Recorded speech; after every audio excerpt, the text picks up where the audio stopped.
And I want to welcome you all. My name is Belinda Breidenbach, and I am from Idaho, and I am the chair of the SBEEP Education Subcommittee.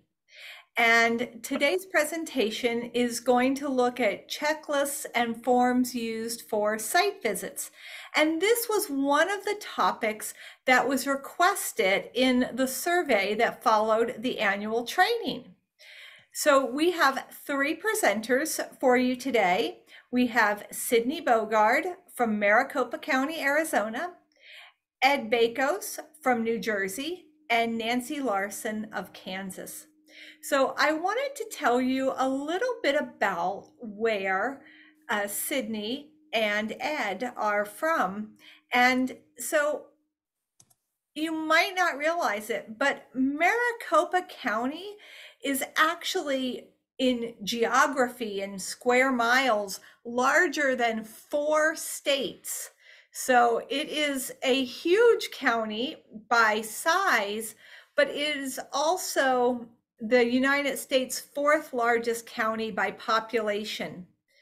There are 4.4 million people, which means the population of Maricopa County, Arizona is greater than 23 states. So they have a significant area that they're covering and a significant impact. And Sydney was an inspector before she joined the Small Business Assistance Program, so she was able to bring that perspective. And she's going to describe how they review records for a business before they go on a site visit. And then she's going to walk through one of the many site-specific forms, industry-specific site forms that they have developed. And you will find that they have excellent resources. Our second presenter is Ed Bakos from New Jersey. And so I figured I had to give you a little bit of information about New Jersey. And actually, New Jersey ranks 11th in the number of small businesses in the nation. There's over 800,000 small businesses in New Jersey. And Ed has been working on developing a sustainability checklist. And he wants you to know that the project has hit a few road bumps with some personnel turnover, and they are still in the development phase. But he has been pulling together what had been disjointed documents into one comprehensive multimedia site visit checklist for sustainability. And we are going to wrap up our presentations with Nancy Larson from Kansas. And it won't only wrap up our presentations, it will be how to wrap up a site visit, because Nancy's going to bring our attention to a site visit evaluation form that's on the National SBEEP website. And it's one of those many great resources on the national website that we might have overlooked. And I will take a little aside opportunity and advertise that the SBEEP website tour will be hosted by Nancy tomorrow. The last thing I need to tell you is that at the end of the presentations, we will open a Q&A session. And so I ask you to type your questions into the chat throughout the presentations. And then at the end, we will be asking those questions of the presenters, and we can also take some live questions at that time. So without further ado, I would like to first introduce Sydney. Great, thank you so much for that. I will share my screen now.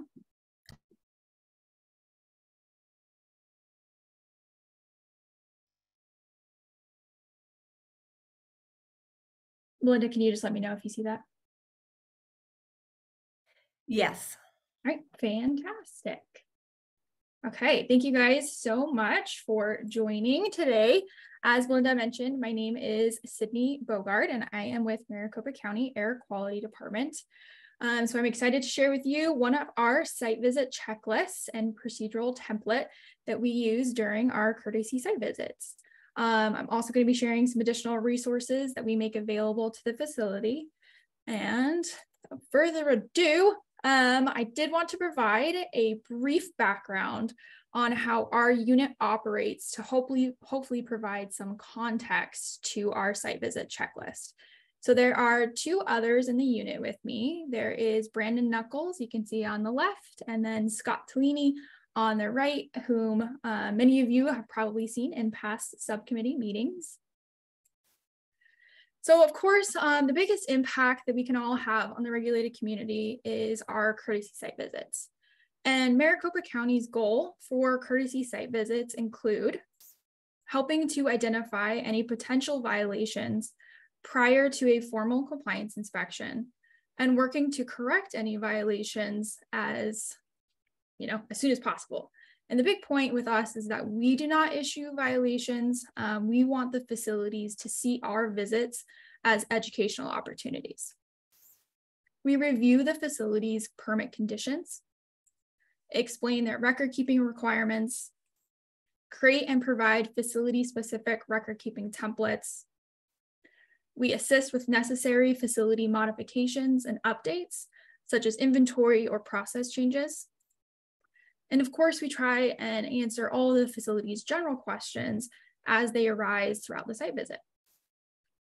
Lastly, and most importantly, we strive to build relationships, which allows the regulated community to feel comfortable reaching out to us with their future concerns.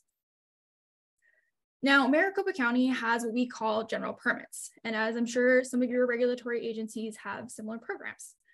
Our general permit program offers an alternative to the individual air permit.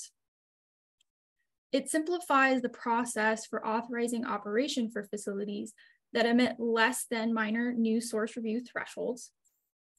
And it also provides more time to our permitting division to focus on more difficult and unique facilities. So Maricopa County, we have 12 general permit types. You can see the number of facilities currently in operation under each general permit type in parentheses. So our general permits range from asphalt kettle plants with only about 4 in operation to gasoline dispensing with about 1,052 facilities in operation. The site visit checklist we are going to review today is our emergency engine general permit. And it's one of our most common with 335 facilities currently in operation. And I selected the emergency engine site visit template because I figured throughout the nation, most regulatory agencies in some capacity regulate the use of generators. As Maricopa County is a non-attainment for ground level ozone, we regulate generators starting at emissions of 1 ton of NOx in a 12-month period. This is calculated based on the engine or engines, brake horsepower, and the assumption of 100 hours of operation. So our site visit procedure form template for emergency engine general permits starts out at roughly 6 pages. However, our general permits are written with several facilities in mind. Thus, there are portions of the general permit that do not apply to each and every facility. So as we prepare for our site visits, we take the template and we customize it to the facility in question. The first portion of the checklist is just the general information that we bring to every site visit, from listed contacts to the facility's compliance history. This general information always comes in handy when confirming site contacts, to discussing current facilities equipment, to reminding them of their upcoming annual fees. Next, we have reminders for ourselves for our pre-visit procedures, including emailing the record-keeping templates to the facility, printing the facility's permit and cover letter with the relevant sections already highlighted, a prepared notice of inspection rights for the facility's educational use, and printing other applicable documents such as help sheets and compliance record-keeping request templates. Next, we have the beginning of our checklist while on site. First, we have the reminder to always confirm who will be responsible for compliance and to make sure they're in attendance. The worst is when you're halfway through the site visit and it's all of a sudden revealed that there's another individual that should have been there the whole time and you have to start all over. So that, of course, is one of the big reminders. Then the checklist takes us through some of the administrative requirements, going over the notice of inspection rights so the facility won't be as nervous when the inspector does it, reminding them to have their permit and cover sheet on site and readily accessible, etc. Now you will notice there is a capitalized CA in green on sides of certain checks. The CA stands for corrective action. So we circle that CA when corrective action is needed, and it later serves as a reminder to ourselves so that we don't forget. Additionally, we have reminders of other resources that may be helpful to the facility should they require them. And again, we just circle depending on the answer so that we can remind ourselves later on. Next, we get into the details of the permit conditions.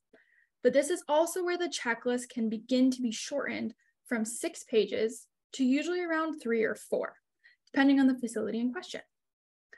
For example, the facility will fall into one of 2 groups.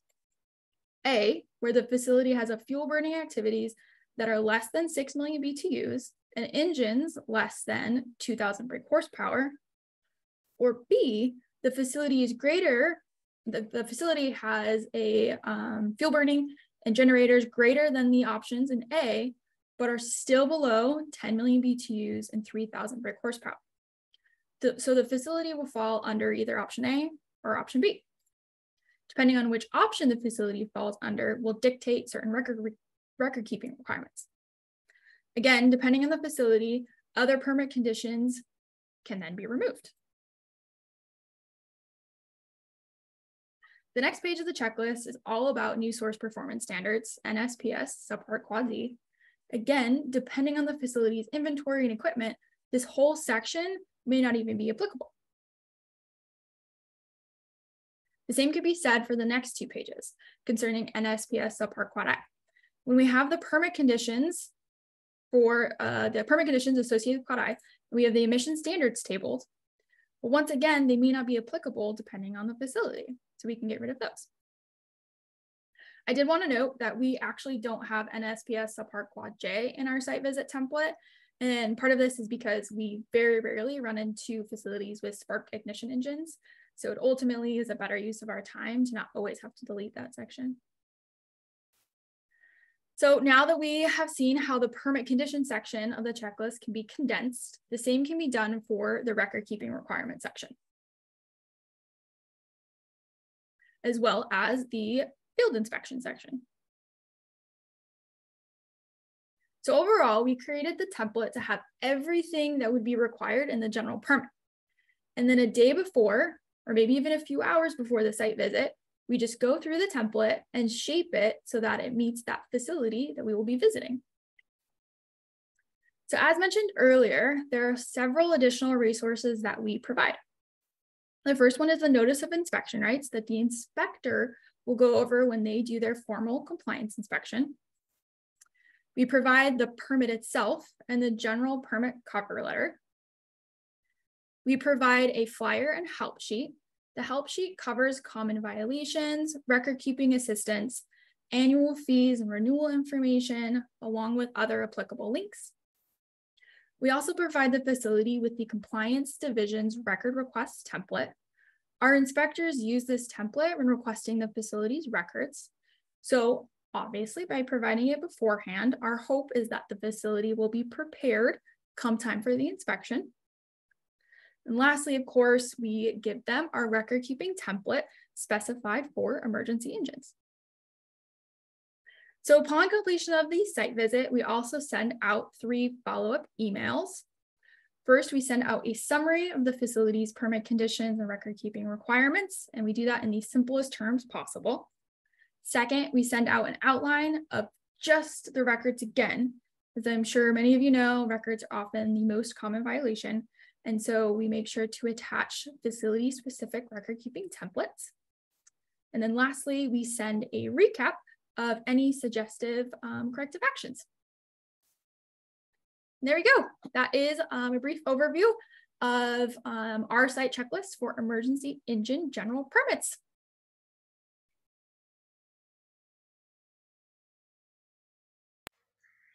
Thank you, Sydney. And can people find those checklists on your website for each of the industry types? Unfortunately, you cannot. They are internal only.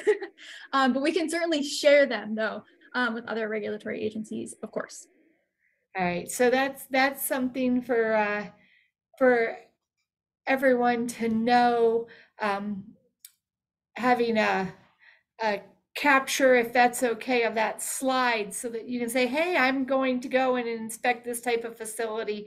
What has Maricopa County done in that? Yeah, definitely. We have a courtesy site visit checklist for the majority of our general permits. A few of them, like the asphalt, kettle, and wastewater, we don't, because we only have 4 facilities for each of those. So we don't have that many. So it's not really prudent to create one.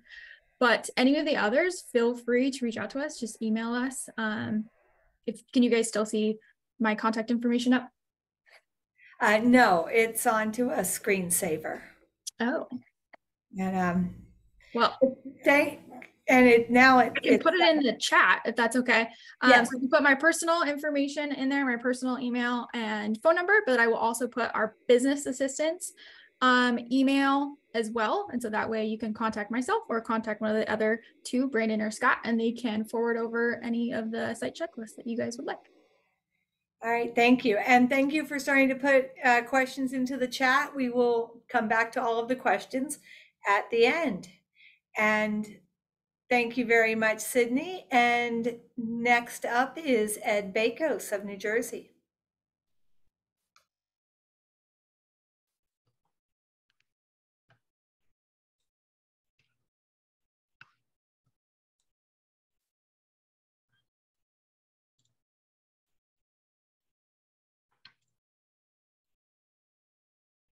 Okay.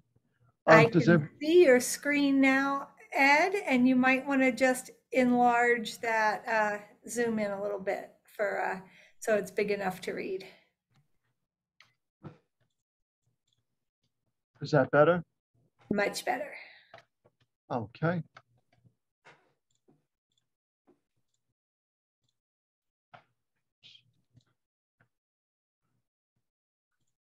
Okay.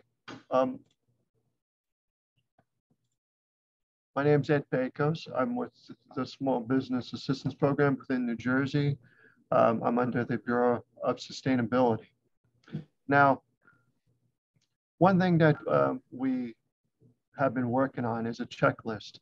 This is a draft document. It's still work in progress.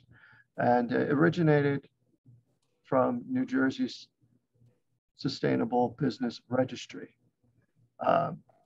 And that site is a resource for businesses to get ideas on how to implement sustainable practices, showing results from businesses covering water, recycled gallons of water, fuel saved, transportation miles, hazardous waste, and money, as well as other items. So with that information, we started with a simple questionnaire that we would use to give to a business before we go there. So this way they know some of the things we're asking them or looking for. So this check or questionnaire starts out with sustainable actions. So management and leadership we cover. Energy. And we, like I said, there are a bunch of questions here and we go through them and check off. They check off, the information and they can put comments and then send it back to us. So we have an idea where they need to work on or things that we don't need to help them with. We, guide them along. Waste, have they conducted a waste audit? Water, transportation, emergency preparedness, community. We also cover green buildings, environmental community restoration, certification programs, industry specific, as well as promotional tools. But we give them this document first before we go to their facility. Now, let's, after this, there's another document that when we go to their site, we use. I'm going to pull that up. Give me a second.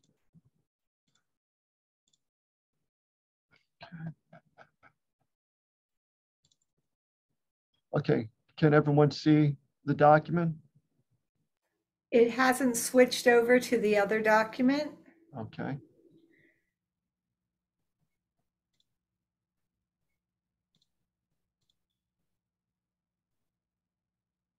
Not yet.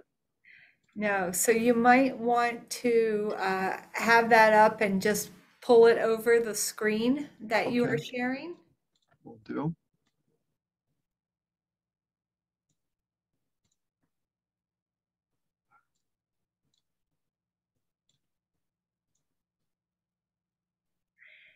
And Ed, did you select to share an individual document or a specific screen? Individual document. Ah, okay. So then it might be that you need to stop sharing and then reshare with the screen that the second document is on.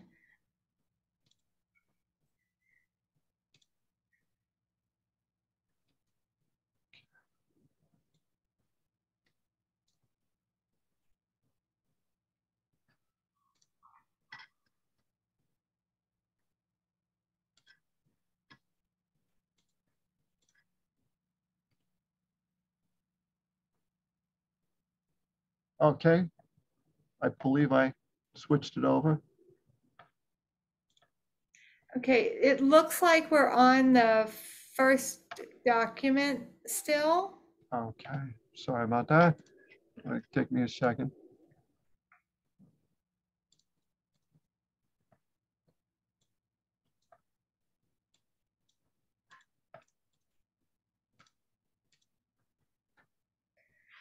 Down under your Excel tab, see if you can bring up that second document.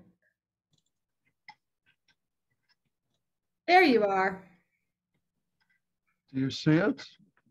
Yes, that's the second document that you wanted to share.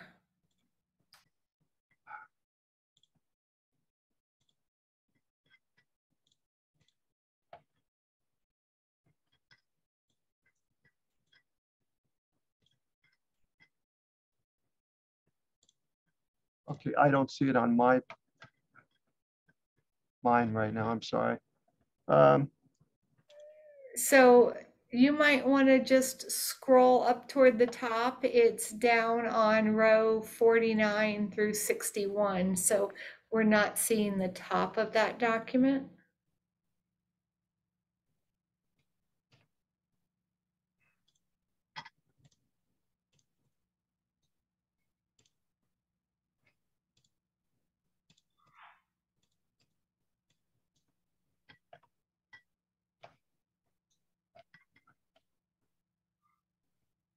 Are you able to scroll up?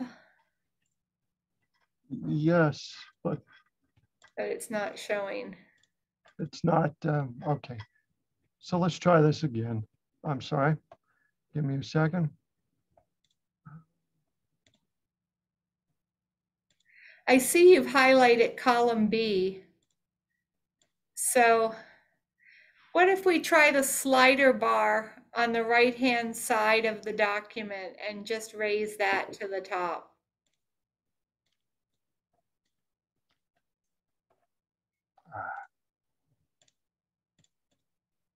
No, I'm sorry, that's not working. I'm going to close this one document. Hold up.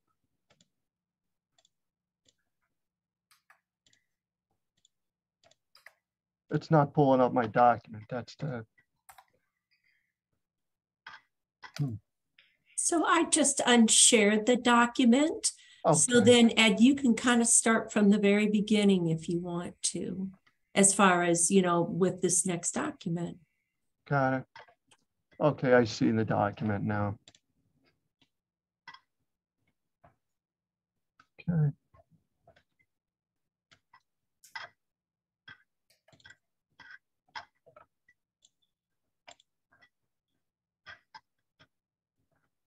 Okay, do we see that now? Yes. Okay, my apologies. Okay, so after we gather that information through the questionnaire, we just get their, you know, when we go to the site visit, we get their, information, contact information, physical address, contact person, email, and so on. Then after that, we have an in-house questionnaire. And this just gives us more information than the prior one. It covers same thing, management, energy, waste, water, transportation, emergency preparedness, community, and so on. Then after we get that information, we go into calculations. So if they're aware of their equipment that they have and how many watts or what it uses. So for example, if they have a hot water heater and it's old and it needs repair, or we think that it should be modified depending on their usage and everything, we'll make a suggestion or recommendation. We might suggest to insulate the water heater. And from there, we look at how many pieces of equipment they have, how many kilowatts a piece of equipment uses. We look at how many hours it's used. We look at, a variety of different things, how many days per year, and the current wattage used in the kilowatts per year. And then we'll make a recommendation, like, we might suggest to use the document and give them less hours. Maybe instead of 8 hours, maybe they only can use it 6. So, as well as we look at the energy efficiency and we make recommendations, we have calculations over here that calculates the total savings of electric, as well as the cost savings of the year, as well as the CO2 reduction. We do also have a conversion chart here. So if we need to convert watts to kilowatts, it's easily done, as well as to calculate efficiency. But it's all above here. So we get this information of whatever equipment they're using. And in addition to that, below here, say they don't know all that information, but we can get other information. We can look on their electric bill and we can figure out what they currently have used in the last 12 months. And we can put in what they are planning to use in the next 12 months after that. So we do a comparison over a 24-month period. And then we also get some calculations here. Now, we also have other sections here. Lighting, which is also in the electric. We have transportation. We have water. We also added solar panels, waste. And with all this, we put it into a summary report. And this is so far, the report where we're looking at electric, lighting, natural gas, water, solid waste, chemicals, as well as the money saved. But in general, we just typically ask them what they have. We do a walkthrough, we get information, we type it in, and we get results from it. This can also be used for businesses that we wish to put on the registry, or if they qualify to be placed on the registry. But that's what I have, the sustainability checklist. It's, like I said, a work in progress, and we hope to have it done very soon, this year. Thank you. Thank you, Ed. And we've got a lot of questions coming in from you, and we will hold those till the end. And we'll now have Nancy Larson.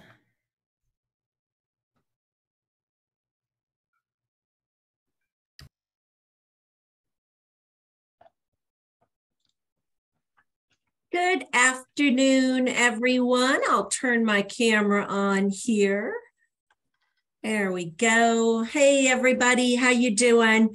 Nancy Larson with Kansas Small Business Environmental Assistance Program. Our group is called the K-State Pollution Prevention Institute. And in addition to operating the state SBEEP program and state P2 program, we also facilitate the national SBEEP website, as well as the communications and things like these trainings for the national program. So we want to help you in any way that we can. And so I really appreciate Belinda hosting this, and Ed, that tool that you just showed. Wow, that is a really powerful tool. I haven't seen any state programs using that.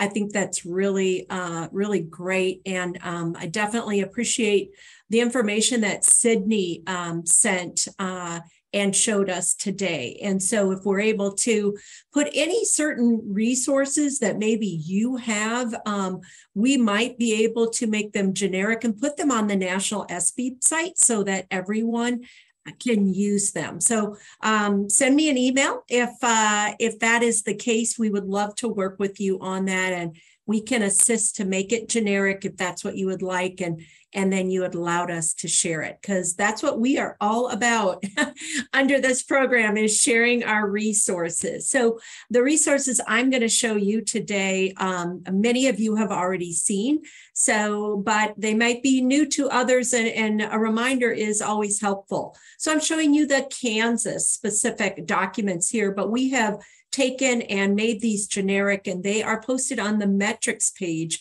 where we also have a webinar, a couple of webinars on metrics that we've done. The most recent one, I think, was about 2 years ago. So just to kind of quickly run through this, and I'm looking at 1:38, and it shouldn't be any problem to have us leave at least 10 minutes of Q&A time. But again, thanks everybody for attending and registering, so we knew who you were. There were a couple of people we still haven't let in because we're not sure who they are and they're not seeing the messages. So my apologies if that's one of your colleagues and we didn't get the message that they that they were RSVPing for this training. But our work with clients in Kansas varies so much. We have tried some generic kind of site visit checklists, but other than for PERC dry cleaners specifically, where we do multimedia site visits, we have not been successful with these checklists. They've either been too narrow, or just people have not found them that helpful. So we have not taken the time to develop them, but this is causing me to pause a little bit more and think about that. Instead, what we do and what we have found to be really helpful for our program from both an organizational standpoint and also a quality assurance standpoint is to use these pre and post assessment forms. So I'll just run through them quickly.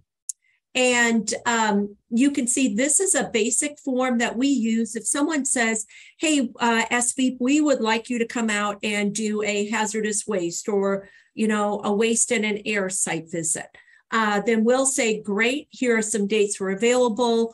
Please fill this form out in advance and send it back to me at least 2 or 3 days early. If they do not fill this form out, then we do not do the site visit for the most part. Sometimes we allow them to fill it out on site, but we would like this ahead of time. It helps us prepare for the site visit, and this is why. So we get their NAICS number. We're able to confirm how many employees they have. We're able to do some Googling and take a look sometimes at Google Earth. Or maybe we want to make sure they're not a multinational company that we really shouldn't be spending SBEEP dollars on. And then we also like to know, so we added that question here. a few years ago, because that has happened to us. I'm sure it's happened to you guys too. But we want to know, hey, what kind of permit do you have? Do you have an air permit? Are you a hazardous waste generator? When it comes to water, do you already have an NPDES? A lot of times, as no surprise, people are checking through, I don't know, or they're not sure. And then sometimes they'll know, hey, I do have an underground storage tank. I know that. So that's good for us to know too. And then we want to know the process flow. So how does the material flow through your facility? Because probably just like you, when we are on site, the way I train and work with most of our specialists and our clients is I tell them I would like to see from where the material enters the building to the process it goes through until it exits the building. That way I'm making sure I am seeing all the processes and not skipping over things. So that is pretty basic. If you aren't already doing that, it's very, very helpful. And it helps you, in my opinion, ask good questions and understand all the processes that may be subject to area source NESHAPs or other regulations. Then we ask them what are their top environmental concerns, because we are out there, we want to make sure we're answering their environmental top concerns too. And this helps us also. Many times they'll say it's hazardous waste. And we'll say, well, you're actually, from what we're seeing, you're doing a pretty good job. We really think your air permit needs to be your number one priority. Then work on this with hazardous waste, then stormwater. It also helps us help them prioritize what they are working on. We ask about who's responsible, if they've been audited before. And then one of the things that we do is we tell them customer service is very important to us. Just like it's important to them, it's important to us. And we get their written permission to ask them to fill out an on-site evaluation for us. And that's kind of their commitment that then we go through and remind them of when we ask for a post-assessment evaluation. This has got some legal language in it that allows us to be there, and then we ask them to sign. One of the things that I always say is great about this form is it's asking the company for commitment, right?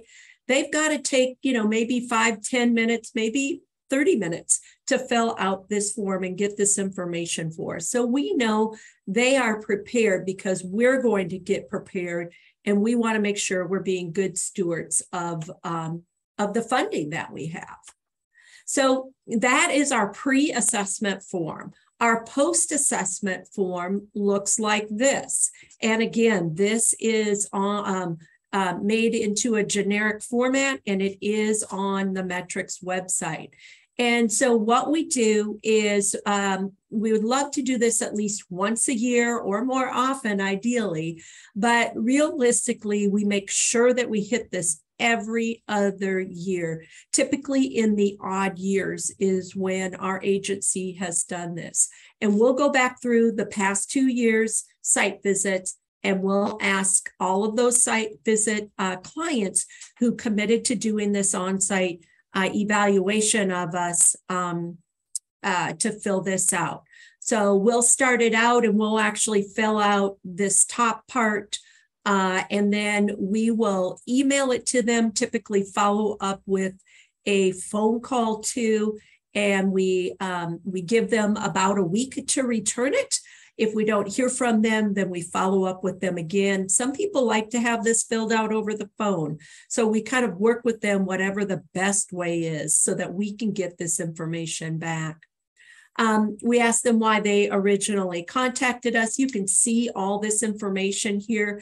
Because we do a written report, we try to do a short summary report so that they'll actually read it anywhere from, not to exceed 4 pages usually, but we do those written reports, which of course we email out in a PDF form, and then we keep record of them in our database.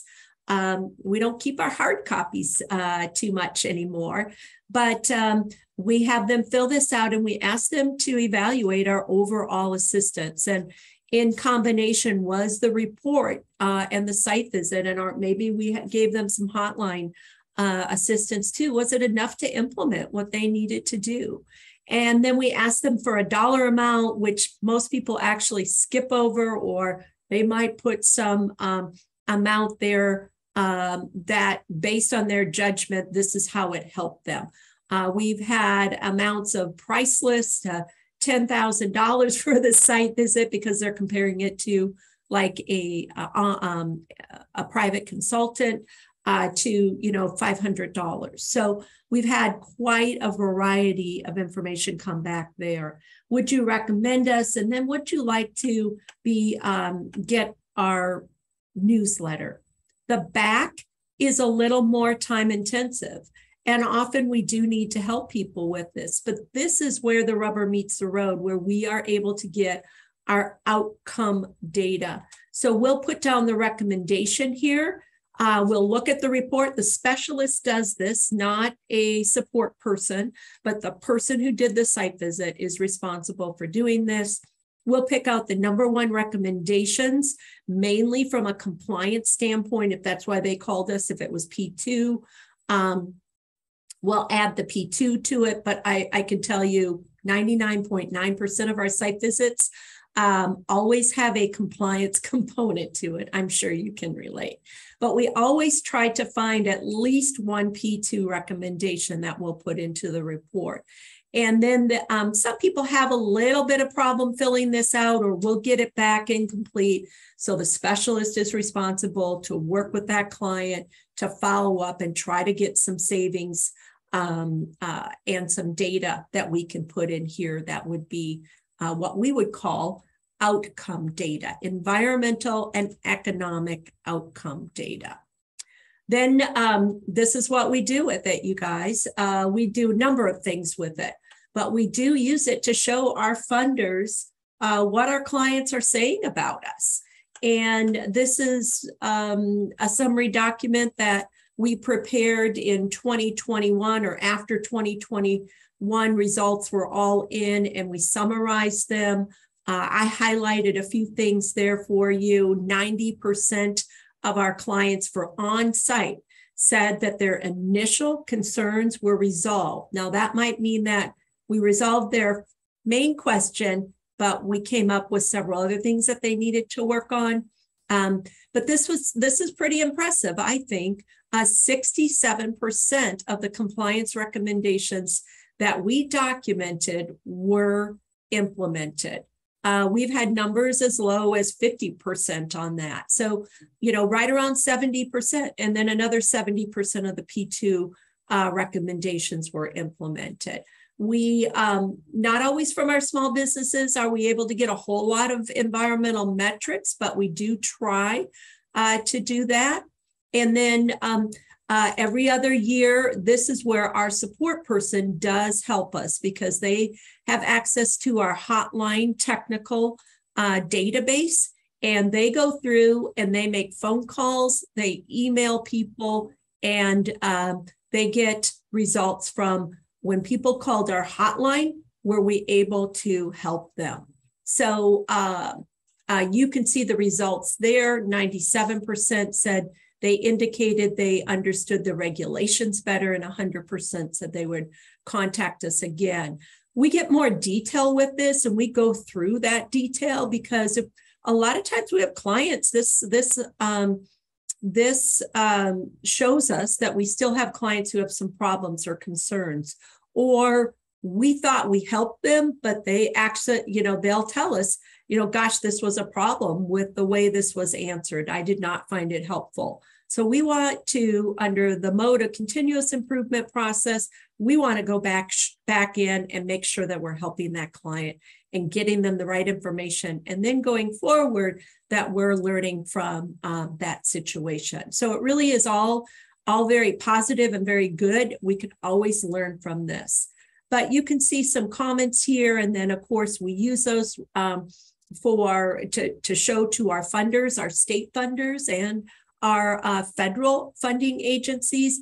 And we do put this data every other year in the annual report, with a caveat of how it's been paid for, how we've collected it and things. So just as a reminder, one more quick thing here, Belinda, that I'll show folks is our website.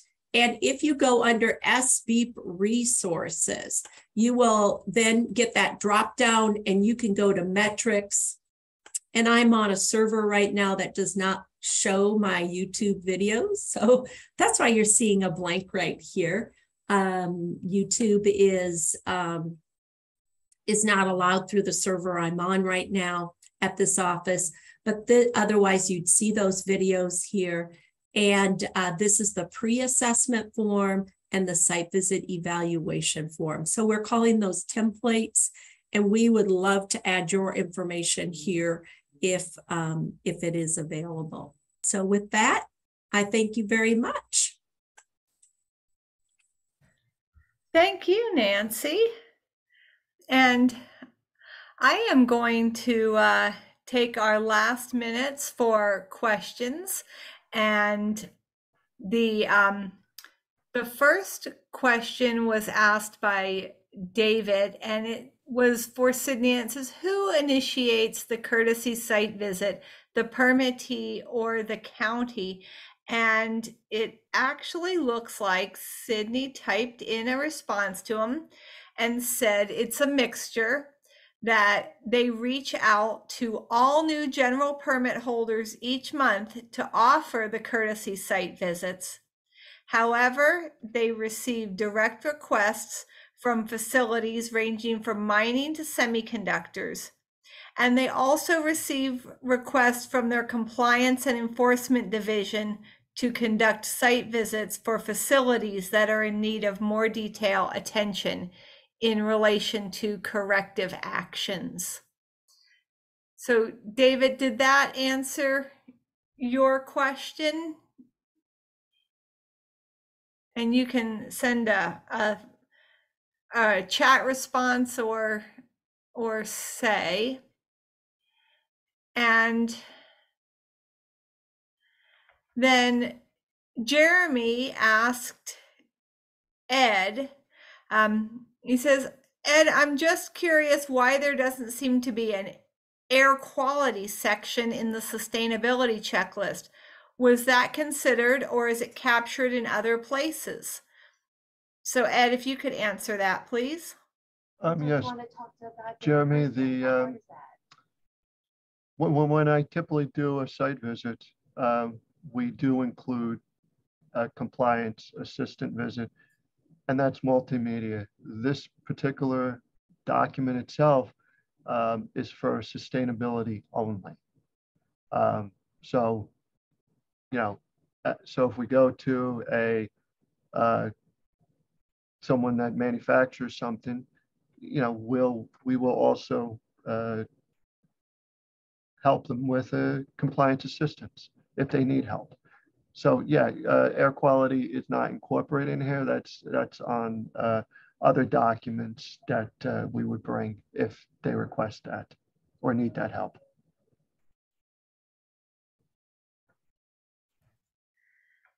Thank you, Ed. And we also have John asked you a question. He says, Ed, on the second spreadsheet, do companies complete all of the tabs or only the ones they're interested in help with?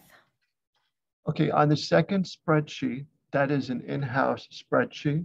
So we're only typing the information in. Whatever they're giving us, that's what we're typing in. So when we go to the facility, we're bringing a computer and we are just, typing this stuff in. So a business does not type that in. It's what we ask. Because the first document is just a questionnaire that we send ahead of time to for basic information. Thank you, Ed. And that is all the chat questions that have been typed in. Does anyone have an additional question that they would like to unmute and ask?